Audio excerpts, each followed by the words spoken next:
j'espère que vous allez bien. Je sais, on est le 11 septembre. Kim, elle est où ta page du cocorico? Elle est là, elle arrive. Le Cocorico Challenge est un challenge de lecture qui se déroule pendant les 3 mois de l'automne, de septembre à fin novembre. Il a été organisé par Camelot Magicabou pendant plusieurs années et il a été repris pour mon plus grand plaisir par Lucie et Pénélope. Et je trouve qu'elles nous ont concocté un challenge particulièrement croustillant. Pour ce challenge, vous pouvez choisir une des 4 académies qui vous sont proposées, donc la Dark, la Light, la Green et la Woke Academia. Pour chaque académie, vous avez 3 catégories, 3 objets à collecter qui sont assez emblématiques. Pour collecter ces objets, vous devez lire des livres en rapport donc avec la catégorie, donc selon un thème donné, une couleur, une couverture. C'est assez classique en somme, mais les filles ont rajouté, je trouve, des petites choses pour twister un peu le challenge et le rendre encore plus palpitant, à savoir un système de points, et ça, on adore. Vous allez pouvoir collecter des points en fonction de vos lectures, des grilles que vous allez cocher, des bonus que vous allez valider, et donc pendant 3 mois, vous allez pouvoir compter tous ces points et voir où est-ce que vous arrivez à la fin du challenge. Je ne l'ai pas précisé étonnamment, mais le principe du Cocorico Challenge, c'est de lire de la SFFF francophone, donc de la science-fiction, fantasy, fantastique francophone. Je vous partage maintenant les livres que j'ai choisis par catégorie et ensuite je vais vous révéler quelle sera mon académie de prédilection, mais je pense que vous le savez déjà. La première académie, c'est la Dark Academia, et le premier objet à collecter, bien sûr, c'est un tweed. J'adore. Je vous parle d'école, d'automne, de couleurs automnales. Pour ça, donc, moi j'ai choisi la Guilde des Ombres de Anatrice, publiée chez Plume Blanche. J'ai choisi la Guilde des Ombres pour le côté automnal parce que je trouve que les couvertures s'y prêtent, voilà, les fleurs, le rouge, le noir, voilà, pour moi ça transpire bien l'automne, et puis je vous avoue que fallait le caser celui-là quand même. J'ai pas trouvé de Dark Academia francophone parce que vous savez, le principe premier de la Dark Academia c'est l'école, l'université, etc. Si vous avez des recommandations de Dark Academia francophone, j'agite très très fort mon drapeau. N'hésitez pas à me les écrire, à me les envoyer, que ce soit en commentaire YouTube, sur Instagram. Si vous avez des recommandations de Dark Academia francophone, je prends avec plaisir parce que je n'en ai pas encore lu. Voilà, donc ça m'intéresse beaucoup. Quoi qu'il en soit, pour la Guilde des Ombres, on va suivre Panama, une jeune fille qui rejoint une guilde d'assassins. C'est une orpheline et elle développe des pouvoirs absolument incroyable. C'est un livre de dark fantasy, c'est assez sombre, il faut faire attention à ça. Si vous aimez le côté elfide, draconide, assassin, guilde de voleurs, de tueurs, etc. Si vous aimez le côté magie, si vous aimez les univers extrêmement sombres, complexe mais sombre, vous allez adorer la Guilde des Ombres. Seulement attention, c'est bourré de trigger warning, je vais vous les mettre en barre d'infos. Bien sûr, je vais aussi vous linker un résumé du tome 1 en barre d'infos, car ça c'est la première partie du tome 2, c'est une trilogie divisée en 6 tomes parce que c'est assez long. J'espère pouvoir continuer tranquillement la Guilde des Ombres avec Pénélope et Lucie. Je sais que Camille attend avec impatience ces updates, ne t'inquiète pas Camille, je ne t'oublie pas, je compte bien te harceler de vocaux aussi. Le prochain objet de la Dark Academia, c'est la plume, et donc pour ça on nous invite à lire un roman choral ou un roman dans lequel il y a des échanges, de la correspondance, un roman épistolaire. J'ai eu un petit peu de mal pour cette catégorie, mais j'avoue que j'aimerais bien lire Les Liaisons Dangereuses de Laclos parce que j'ai fait des études de texte, mais j'ai jamais lu Les Liaisons Dangereuses dans son intégralité, donc je me suis dit pourquoi pas, ce sera l'occasion d'avancer aussi le poster des 100 classiques que j'ai un peu mis de côté parce que je suis dans ma fantasy era, mais qu'il faudrait que je reprenne assidûment. Il va y avoir, je pense, de la séduction interdite, du potin, des intrigues de cours, ce genre de choses. Donc voilà, je me suis dit que ça pouvait être pas mal de le caser là-dedans. C'est pas une priorité absolue, mais ça serait bien de le lire quand même parce que voilà, c'est quand même un classique qui me rend très curieuse. Le dernier objet, c'est une pile de livres anciens Et pour ça, il faut lire des classiques, des réécritures ou une relique de la pâle. Il me semble que la couleur dominante c'était le doré aussi. Là, moi j'ai choisi les chroniques des fleurs d'opale de Yelena. Est-ce qu'on peut considérer que le doré c'est bon puisque le titre étant doré, d'ailleurs je voudrais qu'on profite de ce titre avant qu'il ne s'efface indéfiniment, j'ai espoir, mais bon à mon avis non. Et je trouve cette couverture absolument sublime. Je sais pas qui a eu l'idée de ça, mais vraiment c'est magnifique, j'adore. Le livre est un cadeau m'a offert aux Imaginales 2023. Ouh, dis donc, regardez-moi ça, c'est trop beau. Pour le résumé, je vous avoue que je suis pas très au fait de ce livre-là. J'avais lu une chronique Instagram en 2021, 2020, je sais plus. Et en fait, ça m'avait donné super envie. Je trouvais que la chronique était très pertinente, c'était très intéressant. Ça avait l'air d'être un livre absolument génial. Malheureusement, forcément, je ne me souviens plus de quoi ça parle et pourquoi ça me faisait envie. Alors, je peux vous lire la 4e si vous le souhaitez. Si seulement j'avais su combien ma vie allait basculer, comment l'enfer m'aurait enchaîné. Si seulement j'avais pu entrevoir les rouages du destin, les rencontres comme les pièges, les obstacles comme les révélations. Si j'avais su au mieux distinguer bonté et malveillance, amour, amitié et loyauté, cette histoire serait tout autre. Mon histoire. Preuve que même les dieux ne peuvent tout savoir. Voilà, le résumé, je trouve, n'en dit pas beaucoup. Alors, il y a une suite ici, mais je vous avoue que j'ai pas trop envie de la lire pour me garder la full surprise. Entrer dans un monde de fantasy qui ne vous laissera pas indemne. Je sais pas si c'est de la dark fantasy ou juste de la fantasy classique. Voilà, je suis désolée, je ne peux pas vous en dire plus. Je vous mets encore une fois un résumé Babelio ou Booknode, un des deux dans la barre d'infos, si jamais ça vous intéresse, si comme moi vous êtes très superficiel et que c'est cette couverture qui vous emmène à lire le résumé en barre d'infos.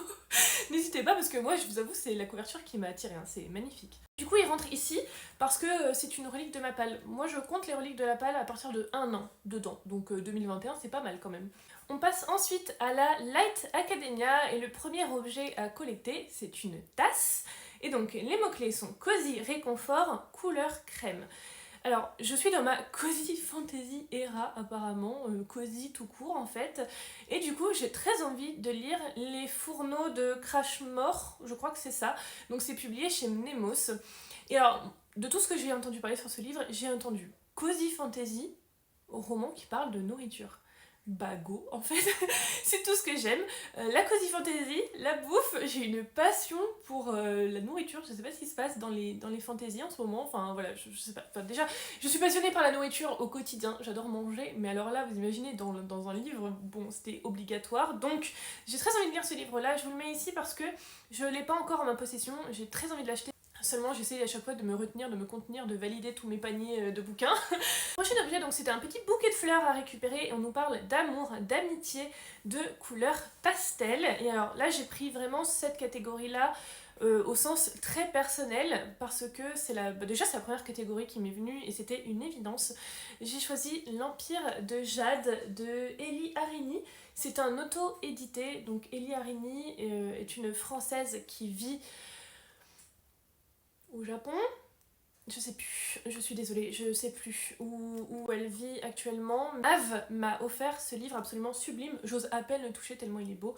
En fait, elle a adoré cette lecture, j'avais très envie de découvrir aussi l'Empire de Jade, et alors, je vais vous montrer un truc. Elle me l'a annoté, donc déjà, les post-it, là, on sent que ça va être beau, mais en fait, elle me l'a annoté avec toutes ses impressions.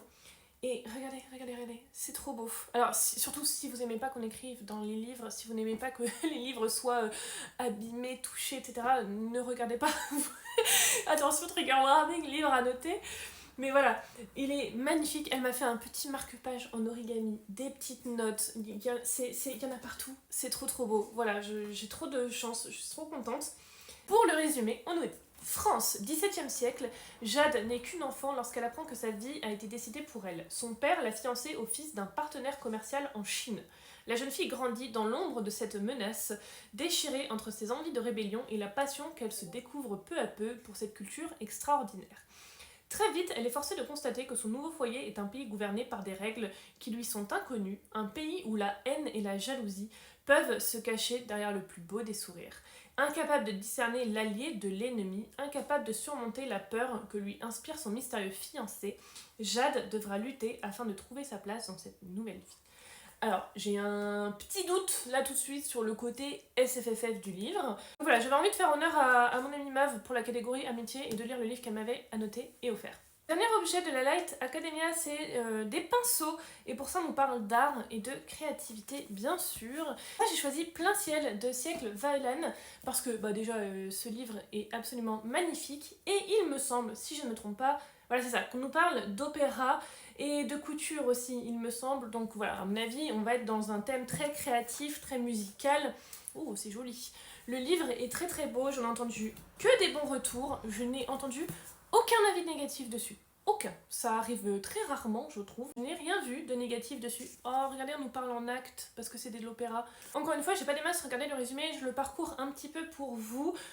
Plein ciel est un opéra qui se doit d'avoir des représentations absolument parfaites à chaque fois. On va suivre Ivoire, une dompteuse de ruban. Parce que la maîtresse jouet de Plein ciel la remarque, Ivoire n'a pas le choix, elle est forcée d'emménager au cœur de l'opéra. À mon avis, il va y avoir des petites intrigues à l'intérieur de l'opéra, des histoires de coulisses, etc. J'ai très très hâte de voir ce qu'il en est. Ça me fait penser un petit peu à Hôtel Magnifique, où il y a ce côté très spectacle, représentation absolument parfait en apparence, mais qui a des coulisses et un arrière-rideau très très sombre. J'ai hâte de voir ce qu'il en est en tout cas. On a commencé à le lire, et moi bien sûr, je suis en retard pour la LC, mais c'est pas grave, écoutez, je vais rattraper mon retard, j'ai hâte de voir ce qu'il en est.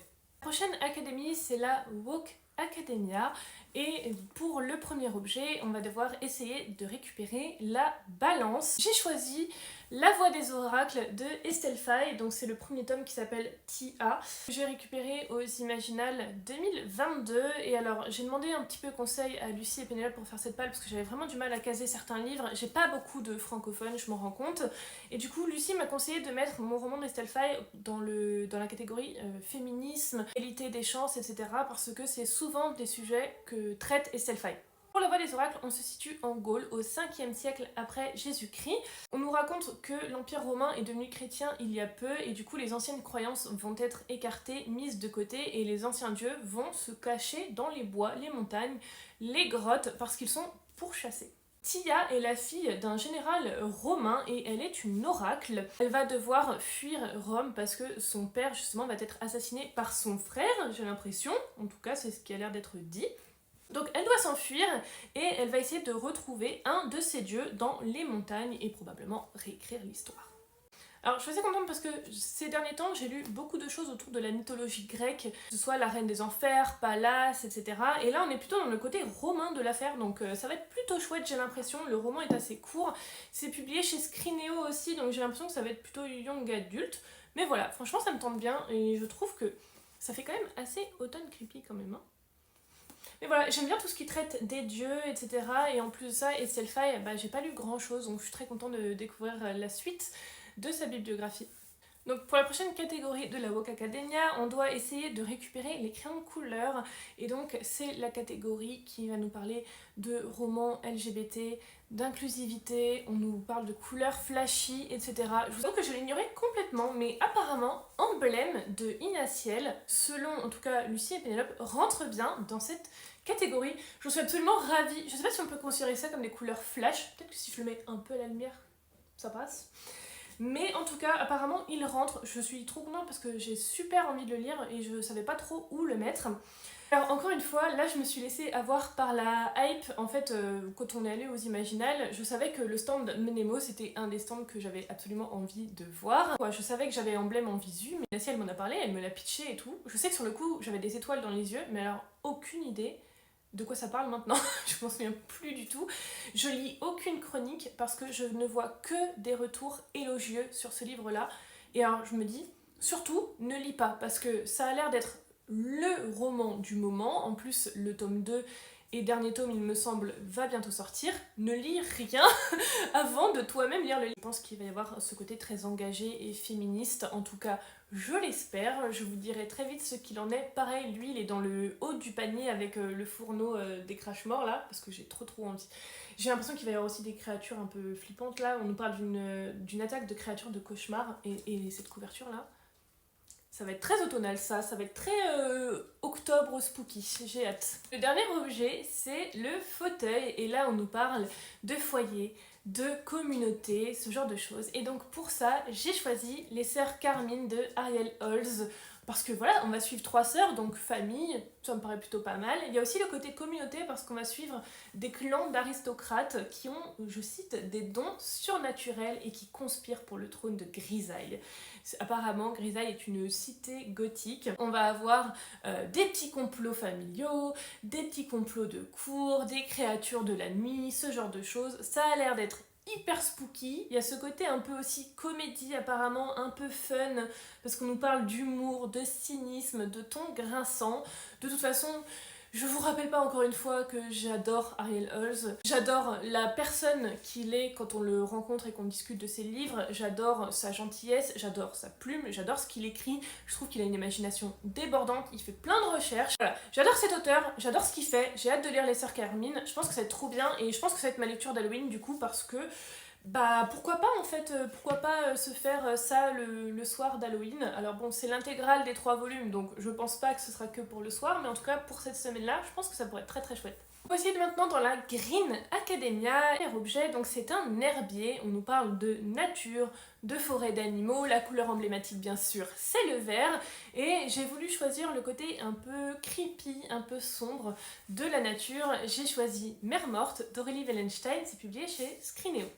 Je voulais essayer de vous pitcher un peu Mère Morte, mais je trouve que la 4e de couverture est trop bien, du coup je préfère vous la lire parce que je trouve qu'elle donne tellement envie, elle est vraiment chouette pour une fois. Ça nous dit: mer et océan ont disparu, l'eau s'est évaporée, tous les animaux marins sont morts. Déjà, la bonne annonce. Des marées fantômes déferlent sur le monde et charrient des spectres avides de vengeance. Requins, dauphins, baleines arrachent l'âme des hommes et la dévorent. Mais trop bien! Déjà là, moi je suis conquise. Là déjà, je meurs d'envie de lire le livre, de tout poser et de le prendre tout de suite. Seuls les exorcistes, protecteurs de l'humanité, peuvent les détruire. Ural est l'un d'entre eux. Il est vénéré par les habitants de son bastion qu'il protège depuis la catastrophe, jusqu'au jour où Bengal, un capitaine pirate tourmenté, le capture à bord de son vaisseau fantôme.